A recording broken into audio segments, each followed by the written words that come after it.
नमस्कार दोस्तों, आज के इस वीडियो में आप सभी का स्वागत है। तो आज के इस वीडियो में हम बात करने वाले हैं मनी चैप्टर के बारे में। मैक्रो इकोनॉमिक्स का चैप्टर नंबर 4 है ये। इससे पहले हमने नेशनल इनकम और basic concepts of micro economics की बात कर रखी है। अगर जो आपने वो वीडियो नहीं देखे हैं तो आप चैनल के प्लेलिस्ट सेक्शन में जाकर वो वीडियो देख सकते हैं।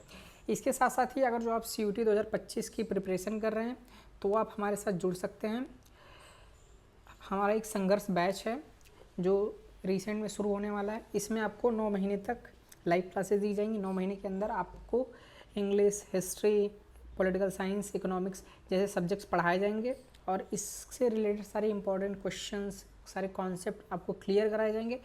इसके साथ साथ ये हर सप्ताह यानी वीकली आपके डाउट सॉल्विंग क्लास होगी।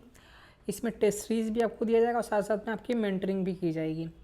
इसके अलावा फॉर्म फिलिंग गाइडेंस भी इसमें आपको दिया जा रहा है कि फॉर्म कैसे, जैसे DU का, BHU का, AU का, या इसके अलावा CUT के अलावा आप CUT से कैसे प्राइवेट कॉलेजेस को टारगेट कर सकते हैं वो भी इसमें बताया जाएगा। और प्रेफरेंस DU में आपको जाने के लिए तो प्रेफरेंस जो एक बहुत मेजर रोल प्ले करता है वो भी इसमें आपको इंक्लूड करके दिया जाएगा।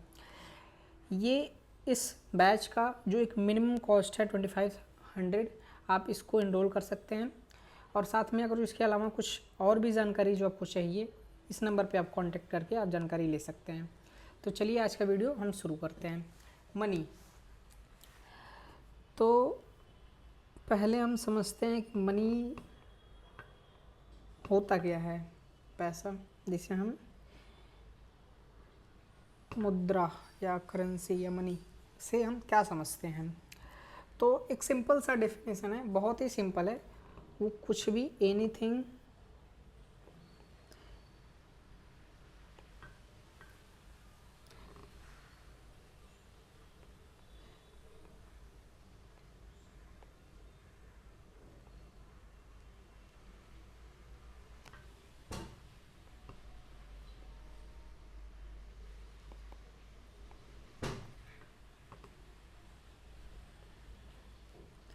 कोई भी चीज़ जो कॉमनली एक्सेप्ट किया जाता हो as a medium of exchange. जैसे एग्जांपल के रूप में हम देखते हैं कि इंडिया में क्या चलता है। इंडिया में चलता है, इंडिया की करेंसी क्या है, रूपी, यानी इंडिया में रूपी चलता है। तो इंडिया में एक कॉमन एक्सेप्टेड जो करेंसी है वो है रूपी। यानी आप पैसे के रूप में या तो आप सिक्का दे सकते हैं या आप नोट। तो ये दोनों जो थिंग्स हैं वो क्या है, वो मनी है। यानी जिससे आप एक ट्रांजैक्शन को फैसिलिटेट कर सकते हैं या एक्सचेंज को कर सकते हैं। आप कोई भी सामान परचेज करना है, सेल करना है, तो आप एक मीडियम के थ्रू, जो एक मीडियम क्या है वो रुपी है। तो रुपी क्या है, एक, या मनी हम क्या समझ सकते हैं, मनी है एक मीडियम जिसके थ्रू हम अपने एक्सचेंज को फैसिलिटेट करते हैं। एक एग्जांपल और देख सकते हैं USA का। USA में जो मनी है वो क्या है, डॉलर है। रुपी का सिंबल लिख सकते हैं, डॉलर का सिंबल लिख सकते हैं। अब देखते हैं हिस्ट्री, इसकी ट्रेस करते हैं कि मनी की हिस्ट्री।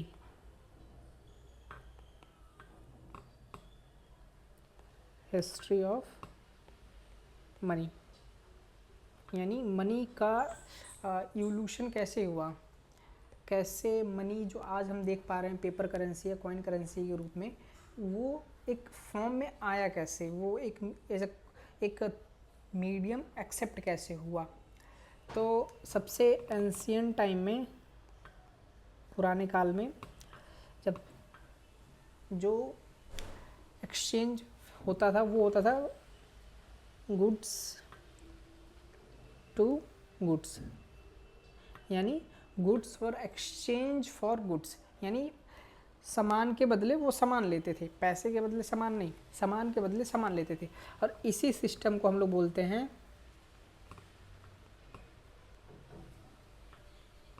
बार्टर सिस्टम, या इसकी इकॉनमी को हम लोग बोलते हैं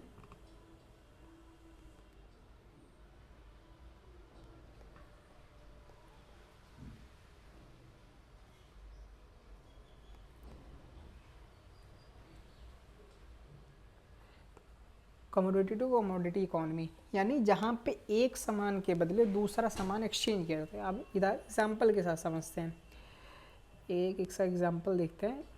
जैसे एक पर्सन है ये है सोहन और ये है प्रिया।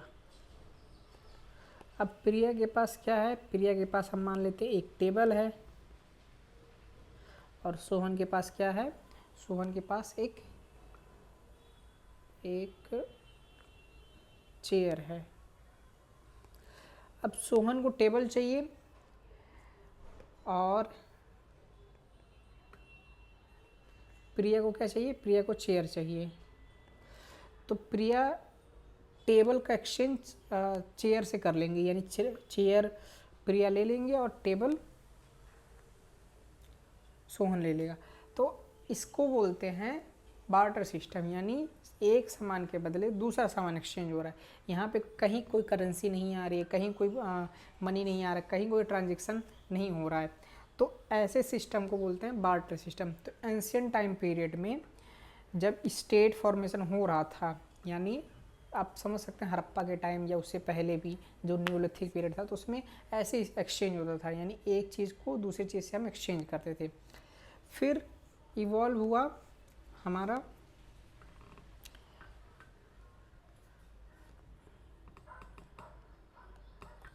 वो था मेटेलिक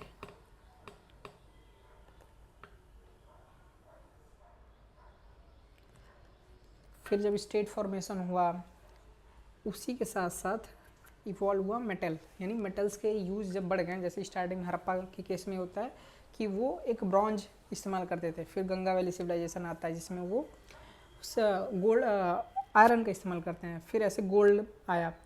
तो बार्टर सिस्टम से लोगों ने जंप किया कि इस पे एक मेटेलिक करेंसी पे जंप किया, यानी जहाँ पे एक मेटल, अब वो मेटल कोई हो सकता है, कॉपर भी हो सकता है, गोल्ड हो सकता है, सिल्वर हो सकता है, आयरन हो सकता है, या कोई भी मेटल। तो मेटल को रिप्लेस किया गया बार्टर सिस्टम से, यानी बार्टर सिस्टम में अब एक कॉमन करेंसी लाई गई है ना, जो प्रॉमिस करता है इंडिविजुअल्स को कि वो एक स्पेसिफिक करेंसी है। जैसे अगर जो एक सिक्का है वो 10 रुपये का है, तो इसका मतलब ये है कि ये 10 रुपये का सिक्का आप कहीं भी किसी भी मार्केट में जाएंगे तो वो 10 रुपये की ही वैल्यू कैरी करेगा। वो ऐसा नहीं होगा कि एक जगह उसकी वैल्यू दूसरी जगह वैल्यू उसकी दूसरी है। तो मेटेलिक करेंसी आई गई। अब देखते हैं कि अब लोग बार्टर सिस्टम से मेटेलिक करेंसी में क्यों गए।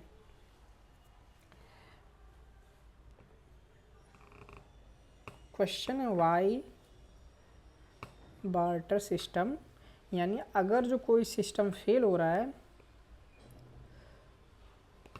या कोई सिस्टम नया आ रहा है तो इसका मतलब उसका जो प्रीवियस सिस्टम था वो फेल हो गया, वो लोगों को यूटिलिटी प्रोवाइड नहीं कर पा रहा था, यानी उनके डिमांड को वो फैसिलिटेट नहीं कर पा रहा था। तो उसके पीछे कुछ कारण हैं। जैसे पहला कारण क्या हो सकता है, पहला कारण था डबल कोइंसिडेंस ऑफ वांट, यानी जैसे यहाँ पे हमने पढ़ा सोहन और प्रिया, तो यहाँ पे डबल कोइंसिडेंस ऑफ वांट है, यानी सोहन को क्या चाहिए, सोहन को टेबल चाहिए जो प्रिया के पास है, और प्रिया को क्या चाहिए, चेयर चाहिए जो सोहन के पास है।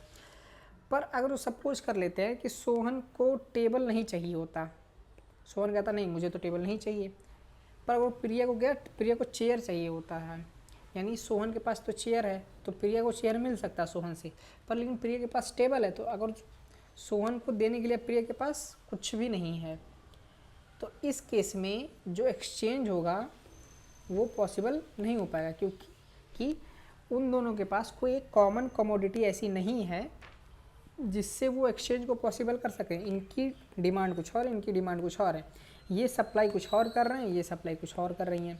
तो इस केस में जो सबसे बड़ी दिक्कत आ रही थी वो आ रही थी डबल कोइंसिडेंस ऑफ वांट, यानी एक ही समय दोनों का जो वांट था उसको एक्सचेंज करने की कोई कॉमन कमोडिटी नहीं थी।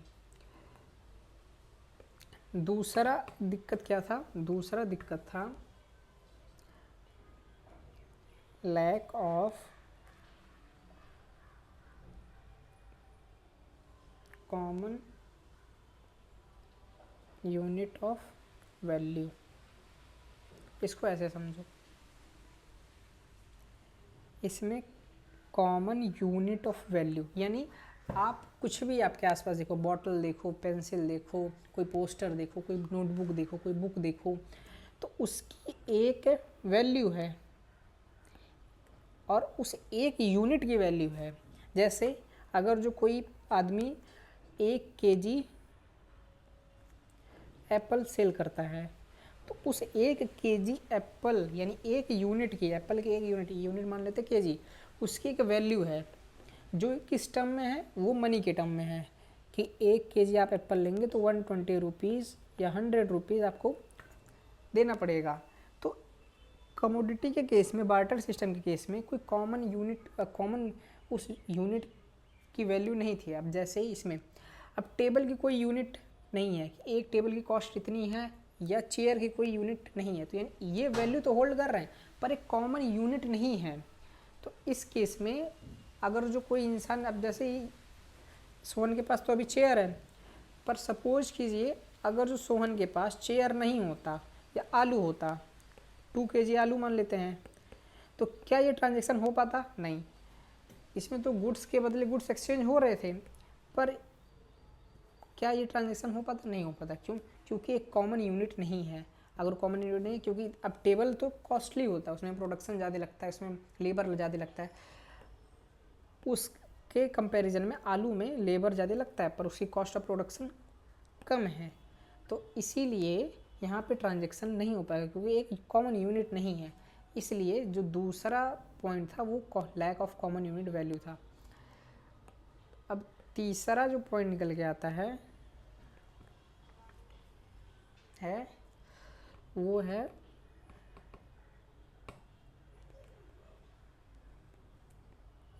Difficulty of storage of value, यानी स्टोर ऑफ वैल्यू कह सकते हैं, या इसको हम ट्रांसफ़र ऑफ वैल्यू समझ लो। अब एग्जांपल के साथ समझते हैं कि इसको, एक आदमी है, उसका नाम है राजू। ठीक, राजू क्या है? एक सेलर है। क्या सेल करता है? वेजिटेबल्स। राजू एक सेलर है और वेजिटेबल सेल करता है, और वेजिटेबल में सपोज दैट आलू सेल करता है। एग्जांपल हम समझ सकते हैं। अब राजू सेल तो करता है पर उसे पता है कि उसकी घर की कंडीशन अच्छी नहीं है और उसके घर में उसकी फैमिली काफ़ी बड़ी है, तो उसको कुछ सेविंग्स की ज़रूरत है। यानी राजू को क्या चाहिए? सेविंग्स चाहिए, ताकि वो फ्यूचर में कभी भी ज़रूरत पड़े, कभी फसल अच्छी नहीं हुई या अपने बच्चों को पढ़ाना है या किसी की तबीयत ख़राब हुई तो उसको सेविंग्स की ज़रूरत है। तो राजू सोचता है कि ठीक है मैं सेविंग करूँगा, पर इसके पास कोई जो कमोडिटी है इसके पास वो क्या है? सिर्फ आलू। बार्टर सिस्टम में ये आलू के बदले खरीदता था कुछ भी, आलू के बदले वो चेयर लेता था, टेबल लेता था, आलू के बदले घर में इस्तेमाल करने वाली चीज़ें लेता था, या आलू के बदले वो हर दैनिक कार्य जो करता था वो करता था। पर अगर जो इसको सेविंग करनी हो तो इसके पास ऐसी क्या चीज़ है जिसको वो सेव कर सकता है? वो सेव कर सकता है सिर्फ आलू को। लेकिन इसमें प्रॉब्लम क्या है? आलू को वो कितने दिनों के लिए सेव कर सकता है? 1 महीना, 2 महीना, यानी एक लंबे समय के लिए वो सेविंग नहीं कर सकता। यानी बार्टर सिस्टम में सेविंग पॉसिबल ही नहीं थी। यानी हमारे पास कोई एक स्टोरेज वैल्यू नहीं था। इसकी वैल्यू है पर इसकी वैल्यू को हम स्टोर कर सकते नहीं, लंबे समय के लिए इसके वैल्यू को स्टोर नहीं कर सकते क्योंकि ये तो पेरिसेबल गुड्स है, एक समय के बाद ये ख़राब ही हो जाना है। तो सेम केस था कि जो बार्टर सिस्टम था उसमें स्टोरेज की सबसे बड़ी दिक्कत आ रही थी। और अगर जो जैसे हमारे पास 100 रुपये हैं और हम चाहते हैं कि इसकी वैल्यू यानी 100 रुपये की जो वैल्यू 100 रुपये का नोट है इसको हम ट्रांसफ़र कर दें दूसरों को, या हमारा कोई दोस्त है कुछ भी दे दें उसको, लोन दे दें या ऐसे ही दे दें, तो वो 100 रुपये हम इजीली दे सकते हैं। पर बार्टर सिस्टम में क्या पॉसिबल है? नहीं। क्योंकि आलू को अगर हम दे देते हैं तो वो ज़रूरी नहीं है वो उसके लिए बेनिफिशियल हो, उसके लिए वो उतना प्रोडक्टिव हो। तो इसमें दो दिक्कतें आ रही थी कि difficulty of storage of value plus transfer of value. Fourth problem जो आ रही थी वो था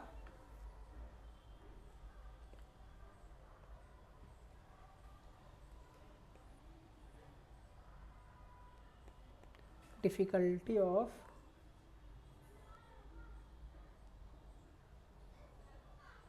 डिफर्ड पेमेंट।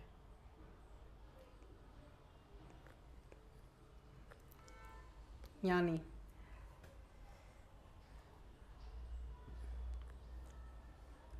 इसको हम फ्यूचर पेमेंट भी बोलते हैं, यानी ऐसा पेमेंट जो कॉन्ट्रैक्ट के बेसिस पे हो, यानी हम किसी को प्रॉमिस किए हों कि हम तुम्हें फ्यूचर में पेमेंट करेंगे।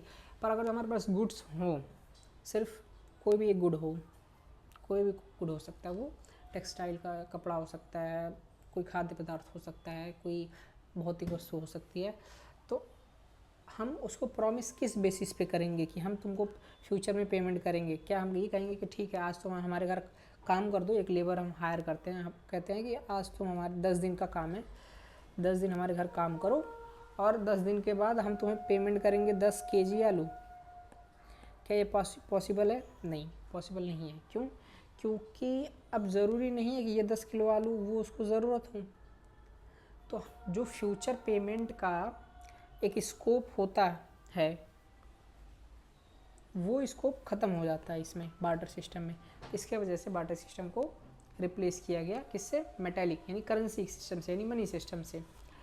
अब मेटेलिक आ तो गया, पर मेटल्स में भी कुछ दिक्कत थी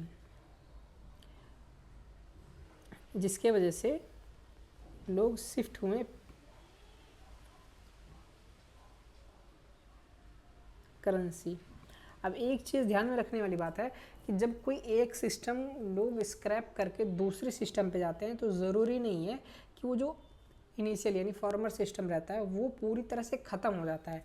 कुछ अंश उस सिस्टम के फिर भी सोसाइटीज़ में कंटिन्यू हो रखे होते हैं, वो पूरी तरह से नहीं ख़त्म होता है। सिमिलरली जैसे अगर कोई सिस्टम या स्टेट कॉइन से करेंसी पे से कॉइन से पेपर पे यानी मेटेलिक करेंसी से पेपर पे शिफ्ट होता है, तो इसका मतलब ये नहीं जो मेटल की करेंसी है वो पूरी तरह से विलुप्त हो जाएंगी, वो एग्जिस्ट करेंगी। बस ये होगा कि उसके स्फेयर को डिफाइन कर दिया जाएगा कि ये पर्टिकुलर चीज़ के लिए इस्तेमाल होगा और इसकी डिनोमिनेशन यानी 10 रुपये की ही मेटल की करेंसी हो सकती है, इससे ज़्यादा नहीं। ये बात ध्यान में रखने की ज़रूरत थी। और पेपर करेंसी में जब पेपर करेंसी आई उसके लिए पेपर आया तो चाइना में सबसे पहला पेपर इंट्रोड्यूस हुआ। तो उसके पीछे रीज़न क्या रही होगी कि मेटल करेंसी से पेपर करेंसी में पहला मेटल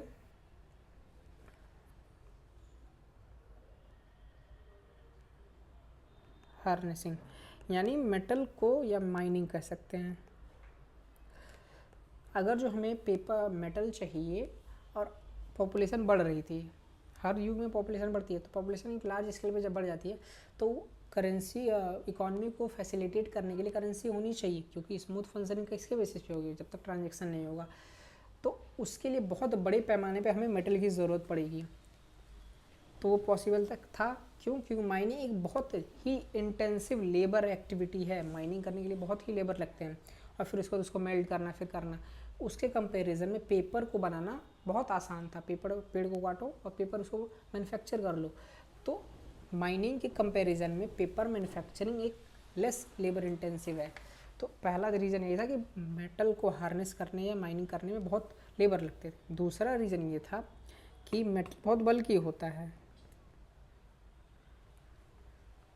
बल्कि इन सेंस कि अगर जो आपको कोई ये बोले कि आपको 1 लाख रुपए कैरी करना है एक जगह से, मान चलते हैं दिल्ली है ये और यहाँ से जाना हमें कहाँ? चेन्नई, तो हम इजीली 1 लाख रुपए का नोट कैरी कर सकते हैं। क्यों? क्योंकि वो बल्कि नहीं होता, बहुत लाइट होता है।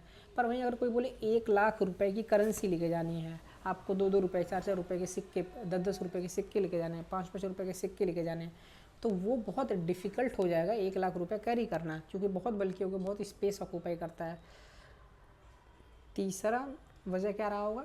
तीसरा वजह रहा होगा कि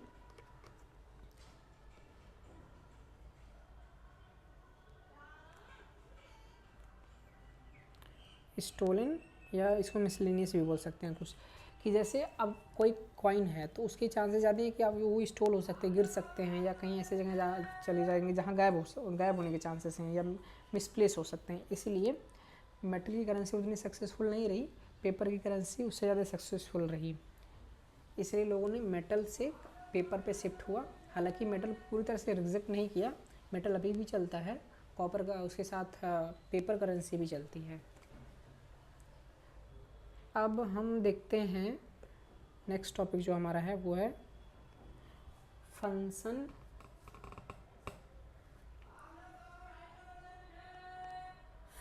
ऑफ मनी। मनी की क्या क्या फंक्शन है, मनी क्या करता है? तो पहला बेसिक फंक्शन यही है कि मीडियम ऑफ एक्सचेंज, यानी ये एक्सचेंज के लिए एक मीडियम की तरह काम करता है। जैसे एक लैंग्वेज क्या है? लैंग्वेज एक मीडियम है, एक इंसान की आइडिया, बिलीव्स, बातों को दूसरे इंसान तक पहुंचाने का एक मीडियम है। वैसे ही एक इंसान की ज़रूरतों को पूरी करने के लिए मीडियम क्या करता है? करेंसी का, मनी क्या करता है? वो एज ए एक्सचेंज काम करता है, एज ए रोल प्ले करता है। दूसरा क्या है? Store of value. मनी को हम काफ़ी लंबे समय के लिए, साल, 2 साल, 3 साल, 4 साल, 10 साल, 15 साल, 20 साल स्टोर कर सकते हैं बहुत ईजिली।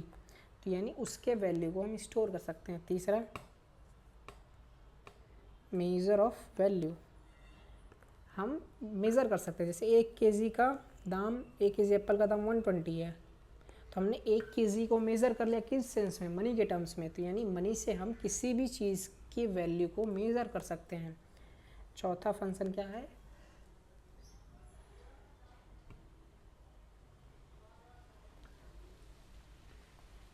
फॉर डिफर्ड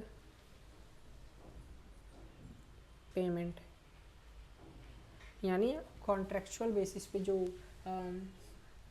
चीज़ें होती हैं उसको, या फ्यूचर पेमेंट, जिसमें फ्यूचर पेमेंट की ज़रूरत होती है, वहाँ पे मनी एक अच्छा रोल प्ले कर सकती है। यानी अगर जो आप 10 लेबर को हायर करते हैं अपने घर बनवाने के लिए, तो आप इजीली कह सकते हैं कि आप 10 दिन के बाद पेमेंट करेंगे।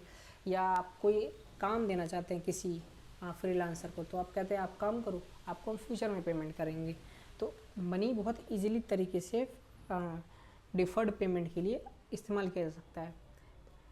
यहीं पे एक चीज़ और आ जाती है कि एक डेफिनेशन आ जाता है मनी का, कि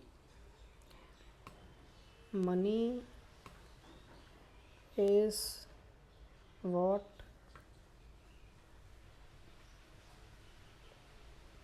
यानी पैसा वही है जो वो करता है, पैसा कुछ भी कर सकता है। सिंपल सी डेफिनेशन है, इसको अभी आप याद कर सकते हैं। इसके अलावा जो नेक्स्ट टॉपिक है वो है फॉर्म्स ऑफ मनी, यानी मनी कितने फॉर्म्स में है।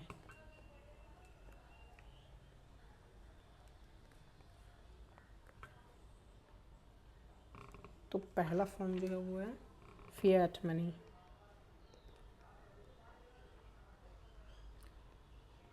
फिएट मनी को समझने के लिए बहुत ही आसान भाषा में समझते हैं कि फिएट मनी क्या होता है। तो फिएट मनी वो मनी होता है विच इज़ ऑथराइज्ड या इशूड बाय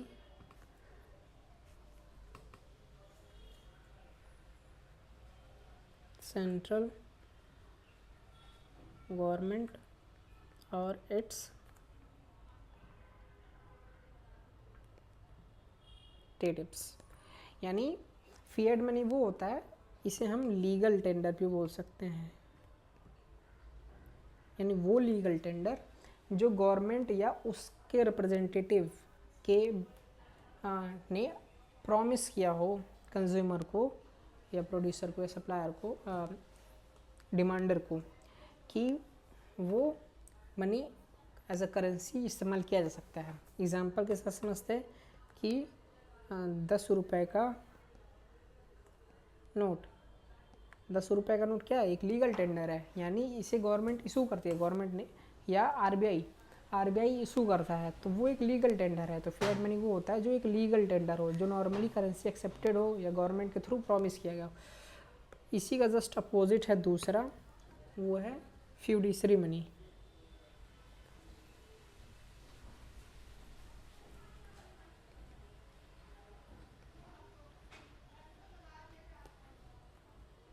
यानी ऐसा लीगल टेंडर हो, यानी जो लीगल टेंडर तो हो पर नॉट इशूड बाय गवर्नमेंट और इट्स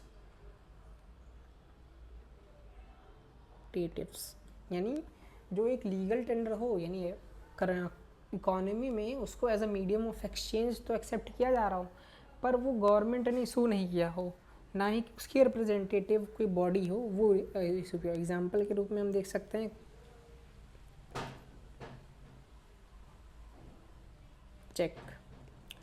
चेक गवर्नमेंट इशू नहीं करती, पर उससे लोग एक्सेप्ट करते हैं। लीगल टेंडर का मतलब होता है कि एक ऐसा जिसे आप डिनाई नहीं कर सकते हैं, आपको लेना ही पड़ेगा, ऐसा कुछ।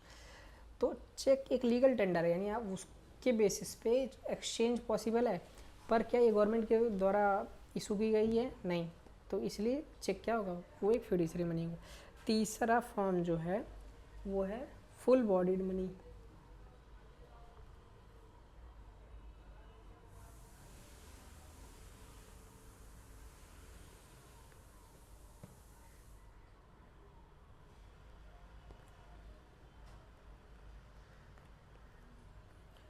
फुल बॉडीड मनी, जब आप मनी को या करेंसी को आप देखते हैं तो उसमें दो चीज़ निकल के आती है, एक वैल्यू ऑफ मनी,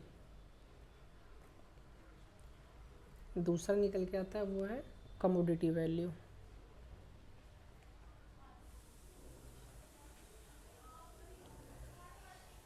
जैसे अगर जो कोई 10 रुपये का सिक्का है, क्वाइन, तो इसमें एक तो इस सिक्के की वैल्यू क्या है, 10 रुपये की, तो वो हो जाएगा मनी वैल्यू। और पर सिक्का किससे बना है, एल्यूमिनियम का है, कॉपर का है, गोल्ड का है, सिल्वर का है, आयरन का है ना, प्लेटिनम क्या है, तो उस कमोडिटी, जिस कमोडिटी से वो सिक्का बना है उस कमोडिटी की भी वैल्यू होगी। तो अगर जो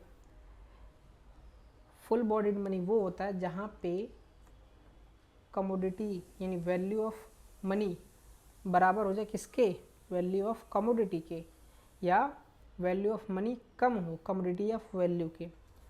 जैसे अगर जो 1 रुपये का सिक्का सिल्वर का है तो वो उसकी मनी वैल्यू क्या है, वो मनी वैल्यू 1 रुपये है।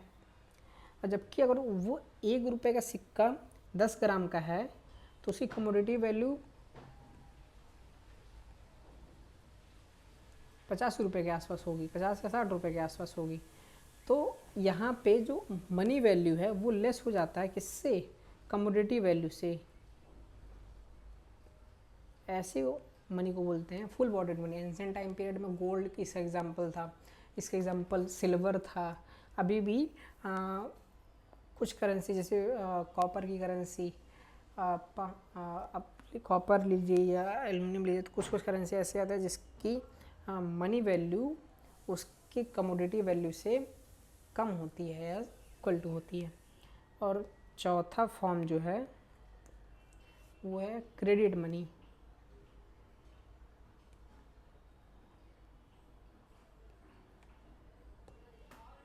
जहाँ पे मनी वैल्यू ज़्यादा हो किससे, कमोडिटी वैल्यू से।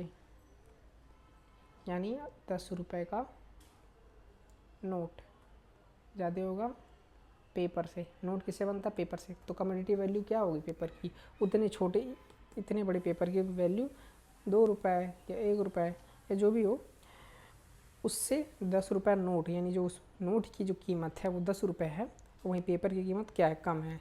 तो ऐसे मनी को क्रेडिट मनी बोलते हैं। इसमें अक्सर नोट के एग्जांपल्स आ जाते हैं। तो आज की इस वीडियो में इतना ही। अगर जो आपको इस वीडियो का ये नोट्स चाहिए तो आप टेलीग्राम चैनल को ज्वाइन कर सकते हैं। इसके साथ साथ ही अगर जो आप हमारे साथ जुड़ के इकोनॉमिक्स जैसे सब्जेक्ट, हिस्ट्री जैसे सब्जेक्ट्स, पॉलिटिकल साइंस जैसे सब्जेक्ट्स पढ़ना चाहते हैं, साथ साथ में एक अच्छी तैयारी करना चाहते हैं, तो हमारे साथ आप जुड़ सकते हैं। और इसके अलावा कोई और जानकारी चाहिए तो आप इस नंबर पे कांटेक्ट भी कर सकते हैं। तो वीडियो को यहीं ख़त्म करते हैं। धन्यवाद दोस्तों।